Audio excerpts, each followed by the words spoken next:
Hi, this is Jim Craig, and welcome to Coffee and Astronomy. Last week, when I was talking about focusing, I briefly mentioned collimation, and I said that I would cover it. This is going to be a bit longer than most of the videos that I do because it's a complex topic. We're going to talk about what it is, why you do it, and how you do it. And what it is, I'm going to have a lot of props today, so bear with me. What it is every optical element, whether it's a lens or mirror in your telescope, has an optical axis, a sort of a sweet spot, usually at the center and perpendicular to the surface of that element.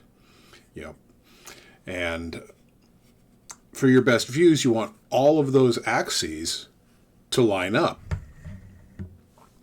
Now, why it's necessary? If you don't have everything aligned properly, you can't get proper focus. If you think about it, if your primary mirror is canted off at an angle, one side is going to focus here, and the other side is going to focus back here. So you need those to line up. So you need to adjust the mirror, and that's collimation. And if you don't have things in proper focus, things look very strange. For example, this is an image. It's a simulated image of what stars look like if your telescope is properly collimated. And you can see all the little stars look like little circles, little dots. Now, this image is from a telescope that would not be properly collimated. Of course, again, it's a simulated image, but you get an idea how the stars are almost sort of wedge-shaped. So if you get your telescope in collimation, your stars are nice and circular. So now the question is how you do it. Now, it depends on which kind of telescope you have. If you have a refracting telescope, you probably will never need to collimate it. In fact, you probably can't. If it's a professionally made refracting telescope, if it's out of collimation, you have to send it to the factory. In fact, if you buy it and it's out of collimation, you should probably send it back and ask for another one, or buy from a different company. The other two types of telescopes you are going to encounter are the Newtonian reflector, which we've talked about. That's one that has the mirror at the back, a secondary mirror, and that directs the image out the side to the eyepiece. Then there's the Schmidt-Cassegrain telescope, which has a glass plate on the front with a secondary mirror there, and the primary mirror is at the back with a hole in the center of it. The light goes to the mirror, comes back, and then shines back out through the hole. And because the telescope is averaging the whole area, you don't see that obstruction. For the final collimation we talk about, you will want to see that obstruction, but that's a little bit later. Now, if you have an SCT, have a Schmidt-Cassegrain, you can skip this part. This part is for people who have Newtonians, which is going to probably be the vast majority of people who have home telescopes. And the first thing you need to do is you need to adjust the secondary mirror.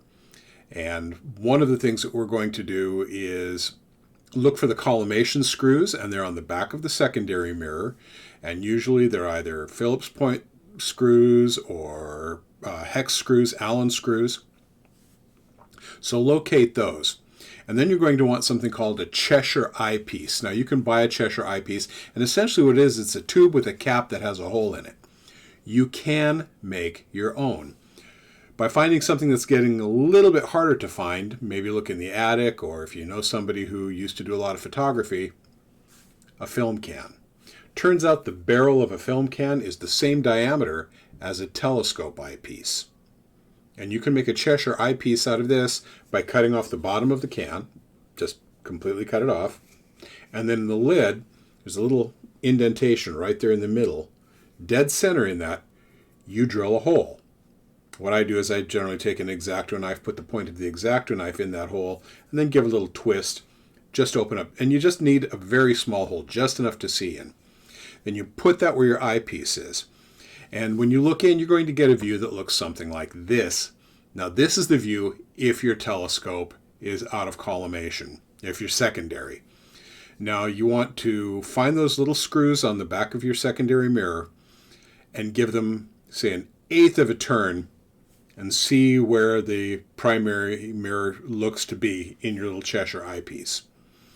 And if it moves away from being centered, then back off that same eighth of a turn, then keep turning it that direction opposite the way you turned it the first time. Now be aware you may have to do this with all three screws. It's a little trial and error. You keep working on it. And if you loosen one screw, you may have to tighten the other two. And that can adjust, that can cause it to get out of adjustment. So keep working until you get that secondary mirror centered and there's this perfect ring around that secondary mirror. That's actually the back of your telescope. You can see that. If you have something light colored underneath, it's easier to see that ring. But once you've got that, you've got your secondary collimated. Now this next part is for the Schmidt-Cassegrain and the primary mirror of your Newtonian telescope.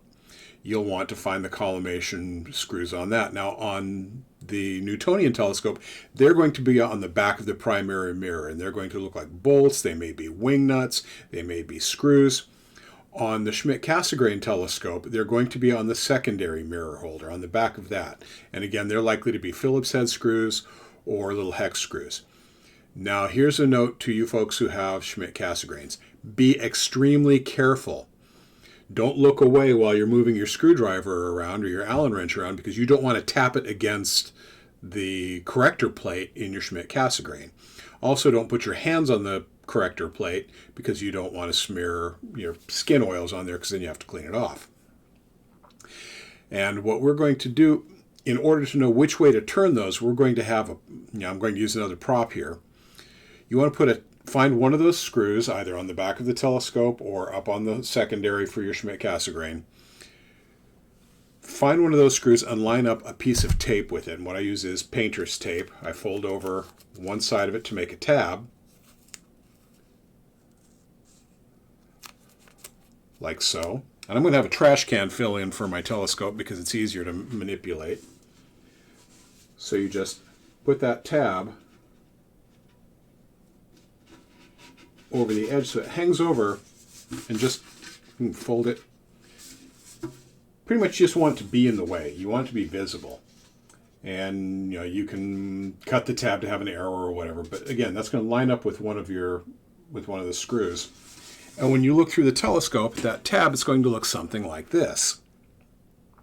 And that tab gives you a reference as to which screw you are turning. So you go to the screw. Now this time you're going to be, if you have a Newtonian, you're going to be running back and forth, the back of the scope to the front of the scope, back of the scope. It takes time, but it's worth it. But again, find that screw and turn it 1/8 of a turn. Oh, I almost skipped something. Very important part. Put in an eyepiece, your lowest power eyepiece, find a star and get it out of focus. And it's going to look something like this. Now when you put the tab on, it's going to look a little bit more like this. But turn the screw and see which way that obstruction, that dark area in the middle, moves. If it moves toward the center, do another 1/8 of a turn until it's centered, or at least centered along that axis. If it's moving away from center, then back off that 1/8 of a turn and then continue another 1/8 of a turn. But keep going back and forth until you get that to align. Then do it again with the other 3 screws. Now, if you want to get it really dialed in, take out the lower power eyepiece and put in a higher power eyepiece and repeat the process. Now, there are other methods for collimating telescopes, especially if you're doing astrophotography, but I'll cover those at another time, maybe next week, maybe some other time. But that's going to give you much better views through your telescope. When I started doing astrophotography, no matter how I tried, I couldn't get my telescope focused, and I tried things with Botanoff masks and all sorts of things, and it was because my scope was out of collimation. So it did make a big difference in how things worked for me. Now, if you have any questions or comments, please leave them below. I'll be happy to look at them, be happy to answer them. Please keep it clean, and please no spam. If you like this video, give me a thumbs up and consider becoming a subscriber. I do these every week. Sometimes I get them out on Sundays, usually. Sometimes something will happen and I'll delay it, but I do get out one every week, every calendar week. And if you want to help me bring these to you, continue to bring these to you, consider becoming a patron. For as little as $1 a month, you can help me bring these to you. You can get exclusive access to members-only, patrons-only materials. I do things like wallpapers, some giveaways every once in a while. But if you have a telescope, get it collimated, get it dialed in, get out there, grab something warm to drink, and enjoy the skies. We'll see you sometime soon.